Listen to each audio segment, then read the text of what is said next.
Explorers, and welcome back to Pip Explorers. This week we're talking about your post-caving essentials. When you ain't got no money, you got... So we've all been there, right?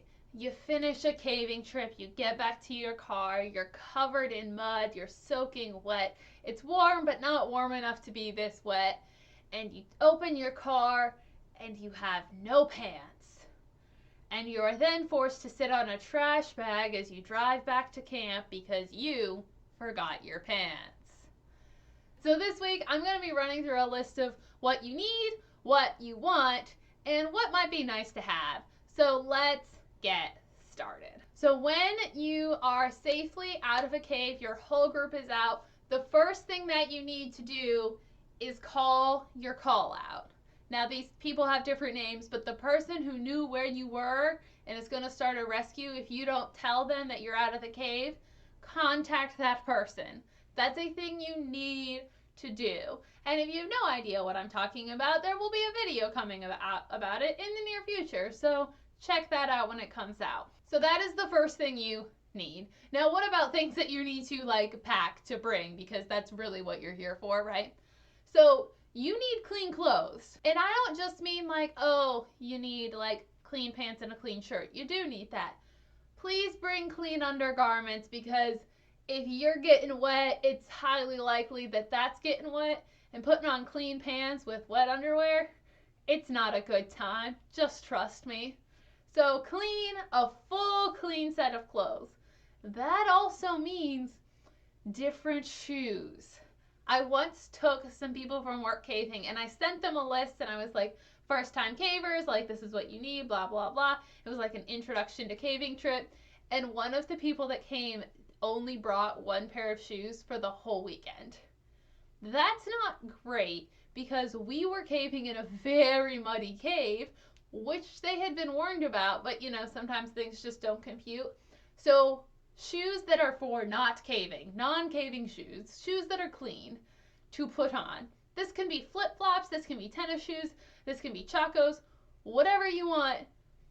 Shoes for post-caving that are not covered in mud, please, sir. Something else that you need when you're coming out of caving is trash bags or something akin to that. Because of decon procedures, check out this video if you don't know what I'm talking about. Before you get into your car, you need to get all of that mud and dirt off of you so that it can be contained and then later deconned. So to do that, you need something to contain it in. You can use a pillowcase, you can use a trash bag. You just want something that's going to contain it all appropriately. You don't want something that it's just gonna seep out of. So those are all of the things that you need. You need to call your call out, you need extra clothes, you need extra shoes, and you need trash bags. There are other things that are kind of more of a luxury, but they're nice to have. So what are those? My friend Becca's favorite post-caving need is wet wipes. Because sometimes you don't know when your next shower is, sometimes you do know and it's in several days. So when you get out, you just want to feel a little cleaner, especially if you're going for food after, so that they let you inside. So wet wipes are a great thing to keep in your car. If you can get them, they make those bigger medical grade ones. So you just need one, it'll do your whole body basically, and you feel so much fresher. Again, not a need, is a want. Another thing that you might want is a Cavemat, which personally I think has been my best idea ever. If you haven't watched that video, make sure you go check it out. But a Cavemat, definitely not a need, but is something that I want when I get out of a cave. A third thing that you might want is just a towel of any sort. A sand cloud towel works great, a regular towel, a beach towel, any sort of towel, but you're likely going to be wet and muddy, and so something to dry you off before putting clean clothes on, great to have. Also, if you are a modest individual and you don't feel comfortable taking your clothes off in front of strangers or by the side of the road like a lot of cavers do, then you can use said towel to cover yourself up, preserve your own modesty, and still be able to get your clothes into a trash bag so that you can properly decon. You do need to take off your clothes, at least your outer layer that's covered in mud and other caving things, for decontamination purposes. You could wear coveralls and then have your base layer under that you keep on. That is up to you, but you do need to remove that muddy attire.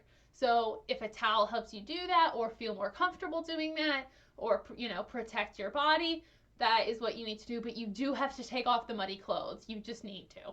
And the last thing that I always want when I get out of a cave is Mexican food. I don't know why. But funny story, once we went out for Mexican after caving and I ate 2 full entrees and then finished my friends. So Mexican food, I feel like it's a caver staple. Go, get a beer, get some tacos, enjoy yourself, enjoy your friends. I hope you had a great caving trip. What is your favorite thing that you want after caving? Let me know in the comments below. If you have any questions about caving, hiking, backpacking, anything, let me know. You can comment. You can email me at piffexplores@gmail.com. You can message me on Instagram, Facebook, or Twitter, all at Piff Explores. You can fill out a form on our website, piffexplores.com. And until next week, bye.